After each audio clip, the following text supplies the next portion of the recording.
the Daytona 24-hour.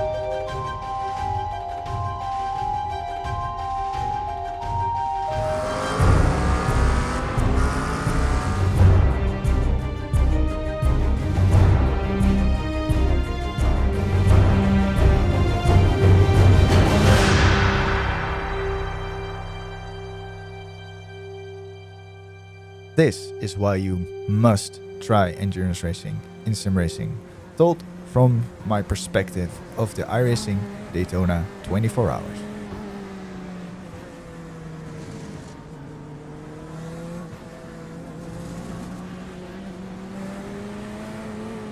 Somehow, the biggest sim race of the year is already behind us, or probably in numbers, it is the biggest sim race of the year. The Daytona 24 is absolutely loved by all the sim racing members that are active on iRacing. I will explain to you, or I will show you, why you must try this or any other endurance race in sim racing for that matter, if you haven't already, because this is truly one of the most amazing experiences you can get in sim racing. So as you can clearly see, the focus wasn't on qualifying for this event. I qualified in 18th, I believe. I got the honors from the team, but in all honesty, this race is not about qualifying. It is about surviving for 24 hours, and the start is something that is rather interesting to survive. So as you can clearly see, or at least that's what I'm hoping, everybody is taking it really easy, especially in this first lap.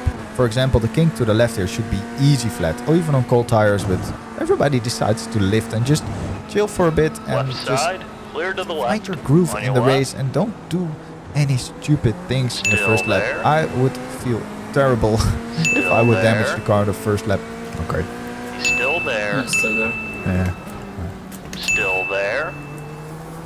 It's fine. Still there. Still there. He's still there. Clear left. Now, to put the scale of this event into a little perspective, iRacing releases the stats from this event every year. So I'm just reading this off their website. There were a total of just over 23,000 total drivers, which is a staggering amount if you ask me. But what's more crazy about this is that this isn't the total amount of unique drivers. That's just over 19,000. So that means that over 4,000 people did multiple 24-hour races in a weekend. I don't think they finished two, but it's most likely because they crashed out and they could start another split. But it just kind of shows the dedication that the people have for this event. As we get casually bump drafted into our second lap, I believe there was only one casualty in lap 1. There was an LMP2 car off that towed into the pits in a bus stop. So from here on it's just settling into your own rhythm. See where you are pace wise, see if you have to make passes or if you gotta let others through, because at this point at the race there's just no point in fighting, if you ask me. Now this is split number 7, so we are kind of around the 3 to 5k iRating mark, sometimes a little higher, sometimes a little lower, but that seems the general iRating bandwidth of this split. 10-5. It looks like Dave.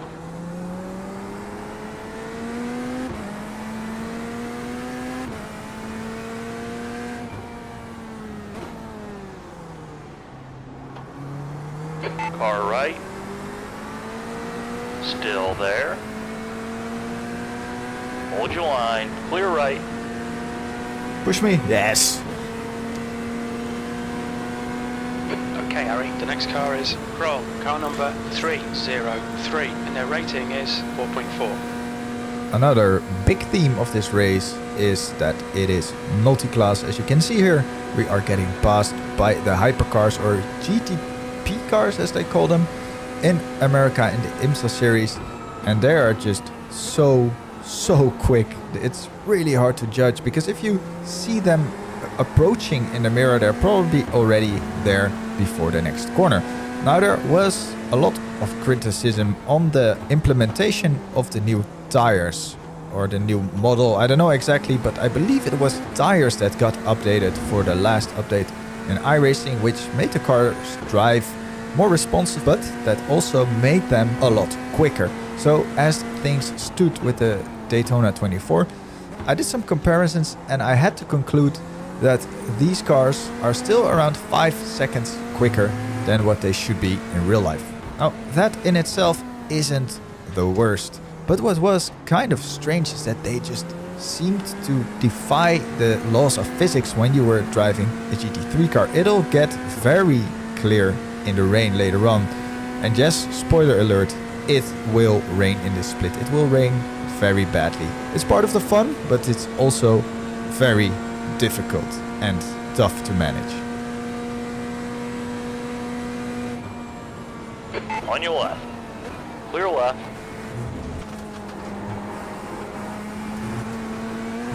Now, in a 24-hour race, you'd expect that people would be very patient, at least for the first or maybe first 2 stints.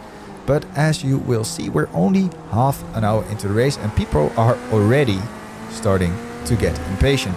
Now, it looks like a nice group we have here. We have a nice draft train, as we call them.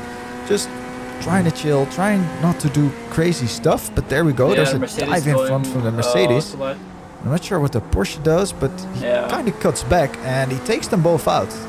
It's not what you want in the first hour of a 24-hour race. Turn 6. I knew that was coming. Was it the Mercedes? I knew it. Yeah, it was the Mercedes. Coming in. Yep. Coming up to the first round of pit stops this race, and as you can see from the top left, we quite can't make a full hour of racing, so we have to do 27 stints in total. Now, as you can see, I only got 2 incidents in the first stint, so I was quite well behaved, you could say, but I kind of had to be, because the incident limit for this race is only 100 incidents.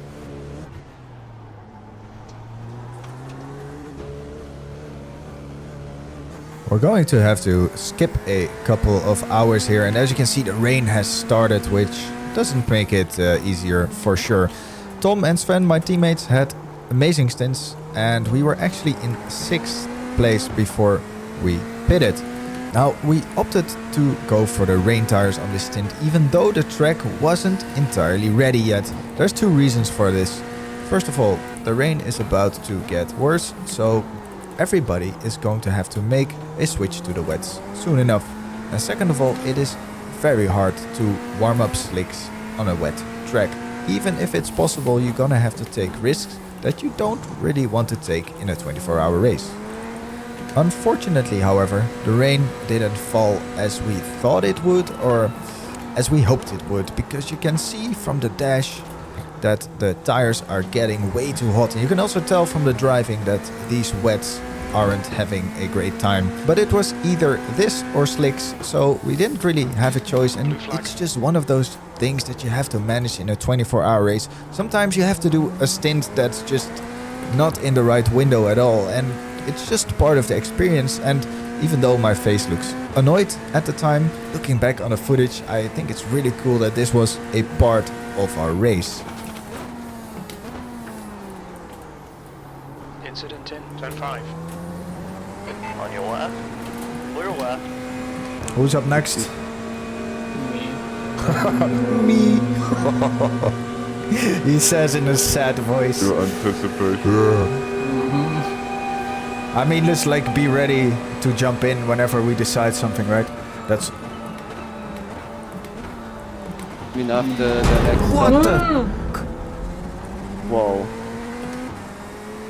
Just killed me. No, you've got no back end and no rear wing. Yeah.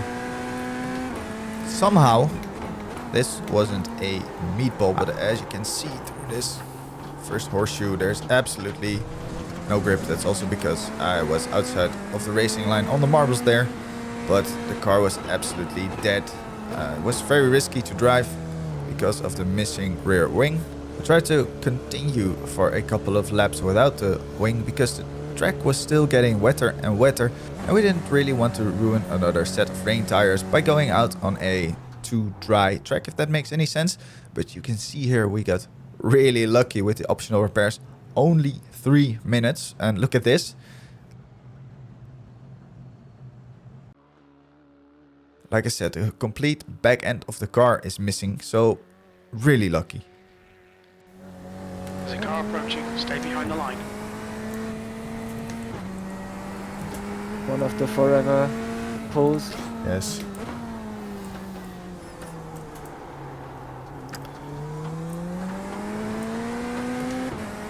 Christian is now on wets. Already feels like I have more grip.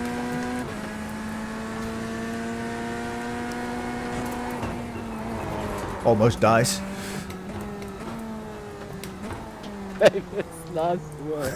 Yeah. So after a couple of hours of sleep, I think I had around 4 to 5 hours. I believe it's also around 4 o'clock in the morning now local time. So I had a couple of hours of sleep. We're back in the car, and as you can see, started off with a bang, almost spinning in the kink, but I managed to keep it on the track. And we are currently still doing well. We're still in the top 10. We're in P8.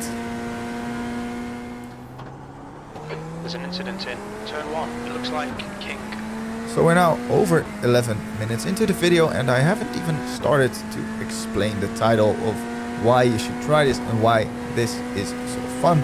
But for the explanation, I'm going to use the analogy of a marathon. Marathons and sim racing endurance races might seem worlds apart at a first glance, but if you look a little deeper, they actually share more similarities than you might think. Preparation is this common thread that ties these two activities together. The way you have to prepare is obviously different, but turning up unprepared at either will result in a DNF in either. I'm pretty sure about that.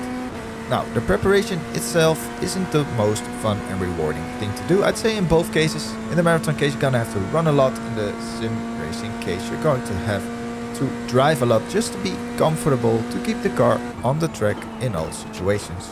Also, you're going to have to consider a setup with your teammates that everybody is comfortable with, and in the case of the GTP and the GTD, test multiple car options.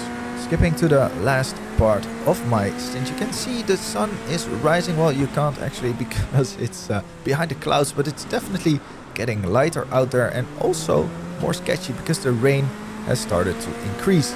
Now this is exactly what I mean with this dedication. You gotta have this commitment, just like the marathon runners. They face these long training sessions, these grueling runs, most likely in the rain, at least in the Netherlands, while the sim racers actually do the same. They also have a long training session. You can't just cut a stint in half. You always gotta drive it completely to test a setup properly. So you gotta commit for an hour at least, or almost an hour in the GT3 case.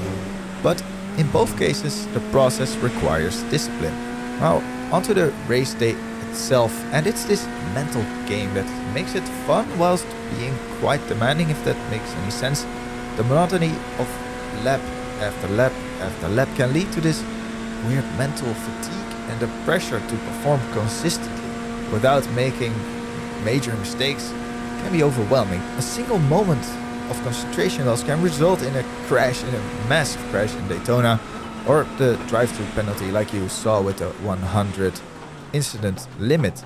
And like marathoners in these kind of sim races, you learn to focus, to stay in the present moment and take the race one lap at a time. Now, I don't want to go full emo on you guys, but what I can say is that I've experienced some dark months last year, and sim racing made it better. These types of endurance races made it better, because in a very indirect way they teach you lessons on discipline, but also in self-belief. Now, marathoners learn to push through the pain and develop mental toughness that, to a lesser extent, also applies to these races. So are these races just 24 hours of fun at their core? Definitely not. They are about pushing your boundaries, about physically, mentally, and maybe even emotionally pushing your boundaries. They require you to fully commit to something, to prepare meticulously and persevere through. And in return, you'll get this sense of achievement and maybe even some kind of personal growth that stays with you long after the race is over. I'll say something cheesy. The finish line is just the beginning of something even greater. The car in front of us is one lap behind. Whoa! What the? Uh-oh. That was sketchy. It just snapped. Do we still got our wang? Yeah, everything looks like it's still there. Okay. Well, The wing is a bit bent. just a, bent in. And it's gonna be some optionals, not more. I don't feel anything. I mean, if you didn't report wheel damage, No. then it's not gonna be much. No, nothing. Oh, sorry guys. Holy F. All good. It's still a decent lap. Got 52.3, I think. The dry tires are in the 49s. Yeah. 50 to 49. Last one? Already.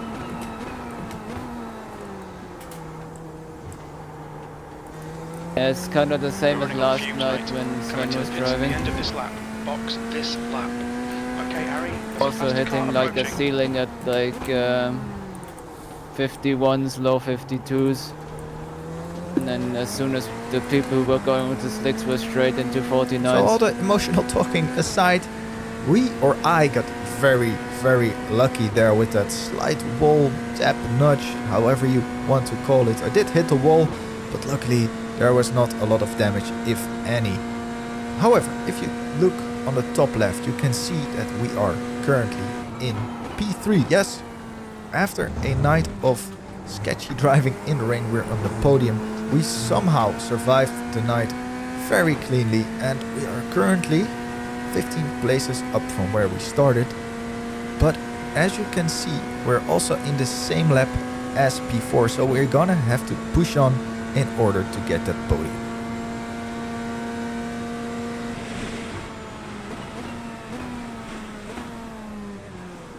What's your speed limit in the pits? Good job. Thank you. I made it exciting both times at the end. One time with the spin. So as you can see, in the last lap of the race, we are still in P3, but the gap to P4 is only 6 seconds now. Akos was getting closer, but it wasn't enough. Sven was driving really well, because what you can't see is that I believe he only had 3 incidents for his all stints, otherwise he'd get this drive through. Now 3 incidents means 3 off tracks, and they're very, very easy to get out of the bus stop. So well done to him, well done to everyone. Thank you so much, Dominic and Tom as well, for doing this event with me, because it was truly an amazing experience. So if you don't know where to find these races, if you don't know what game to drive, if you just want to start with sim racing, endurance races, just hop on into my Discord, send me a message, and I'm sure we can work it out, because I truly want everybody to be able to experience endurance racing in sim racing. That's it for this time around. I'll see you in the next one. Good job, guys. Let's P3. go. Good job. Oh, Be fucking free. well done, Holy Sven, shit. for the last one. Drive. That's a Holy podium. shit. Longest fucking race ever. Yeah, man, that was good. Last part, very, very good, Sven. Whew. That was intense, more intense than you anticipated. Yeah. P3? What the hell? How?